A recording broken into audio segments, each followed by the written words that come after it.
Cheers. And welcome back to the Life of a Fit Pro Tuesday Tea bonus edition. Oh my gosh, I got this green tea matcha with cold cream foam on top.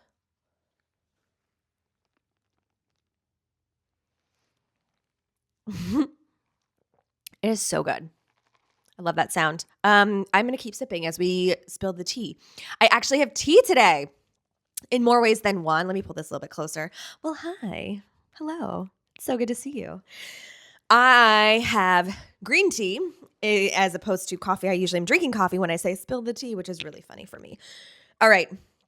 If you have not yet viewed my regular podcast of the week where I do a deep dive, or the initial dive, we'll call it, not completely a deep dive, just initial dive on the new strength recommendations put out by the American Council of Sports Medicine, American College of Sports Medicine, excuse me. Go check that out because this will make so much more sense. I mean, you could watch these independently, like do what you got to do, but this will make so much more sense if you have that understanding and that for context. All right. So American College of Sports Medicine is like the leader, the Bible of what we do for strength in our fitness professional world, how we program classes, how we present strength, what we're researching, what we're prioritizing, what we're focusing on. They set the industry standards since 1954. Okay, so since 1954, they've been doing research on this. Now, where this is problematic, dun, dun, dun, dun, let's dive in. Let's dive in.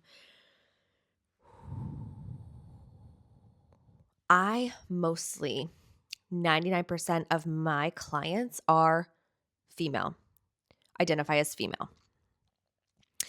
Women weren't considered for strength studies until 1993. Okay, 1993. That's not that long ago. This has been around since 1954, and they were and here's the tea. They were required to by legislation to include women. If that hadn't happened, they probably wouldn't have done it, right? And they didn't really even start including women heavily until like 1994 officially, but the being female was not like considered an actual biological variable until 2016, which was 10 years ago. So this is why we are severely lacking in strength recommendations for women. Women right now, 5% of global funding is directed toward research and clinical studies on women, and 7 to 8% of the National Institute of Health grant funding is directed towards women. What? Excuse me? Since we started studying the human form for strength and making recommendations, men were considered the norm. Like, this term got me. The historical male default. I mean, over history for everything, that has been the thing, the historical male default. I first discovered this when I did my yoga teacher training, when I learned that all of the studying, all of the movements, all of the poses were meant for a male body.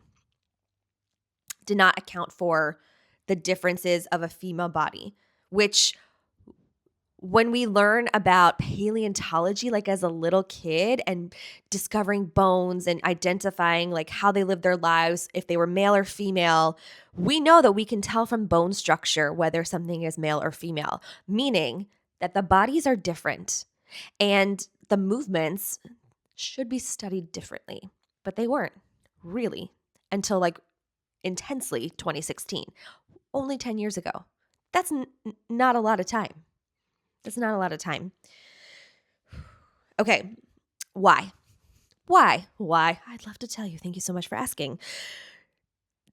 They stated that there were difficulties in recruiting women because women were the caregivers and they had other responsibilities. And during the lengthy studies, they had a higher, only probable cause of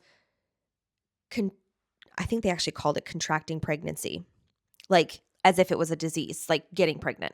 I mean, obviously, right? Obviously, they had, if you were comparing a female body to a male body, obviously the female would be getting pregnant, not the male body. Okay. We know that to be true. But they were unreliable as a research study participant because they could potentially get pregnant. And we all know that a pregnant body is apparently not studyable, right? Wrong. Obviously, it is. So, we're also really lacking on prenatal, postnatal, and during pregnancy research on strength recommendations, movement recommendations. It's gotten better. It's gotten better, but it's still not enough. It's still not enough. And they also cited the perceived complexities of managing hormonal fluctuations, like the different, if the study was like 6 months, then the hormonal fluctuations were just too high for women. So they did not use women for those studies. Okay, figure it out. Figure it out. Figure it out. Do a shorter study, do a 28-day study, like figure it out. Then I also discovered that existing research on women, so that 5% globally, 7 to 8% for the National Institute of Health, really heavily favors breast cancer, which is great, right? We want to do research on something that is so prevalent and something that needs to be researched and studied and eradicated.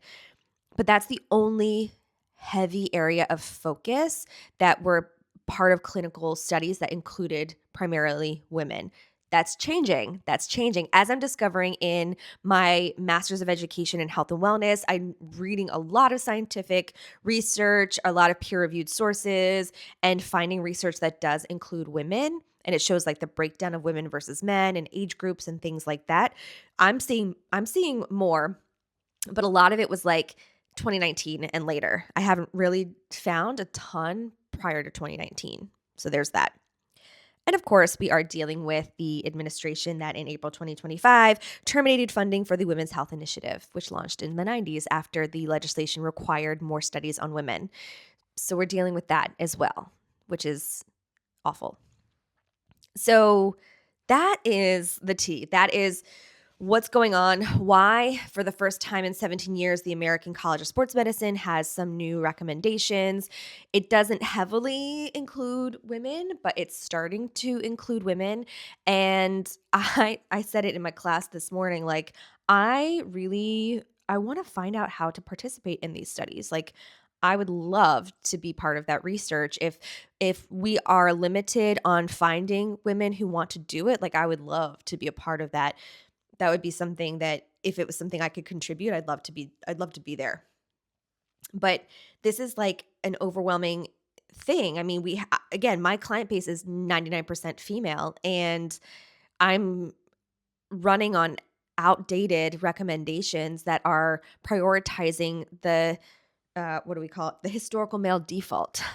So some of the strength recommendations that I'm giving, and thankfully, my biggest teacher, even though I do have all these certifications, has been my clients. I notice, I watch, I observe, I see how how your bodies respond to the movements, what you default to, what you prioritize, and that has helped me build better strength units and modules and classes and circuits over time. Some of it almost going against what I had learned. And I'm very grateful to have that as a teacher. And it just goes to show that that experiential learning piece is so crucial. Like I can get all the accolades and the certificates behind me and on the wall. And that's great. You need that foundation. And please, like we still need to be doing the research and still doing all of the homework. But we also need to be getting that experience and leaning into it and knowing that even though we are the professional in the room, we have so much to learn from the people that show up. So yeah, that's what's up. That is the tea this week. Thank you so much for joining me for this bonus episode of The Life of a Fit Pro. And thank you for learning and growing with me. We'll continue to dive through these new recommendations and be optimistic about future studies that include more funding for women's research and more inclusion of women in those clinical studies. So that's what's up. Thank you so much. See you next time. Bye.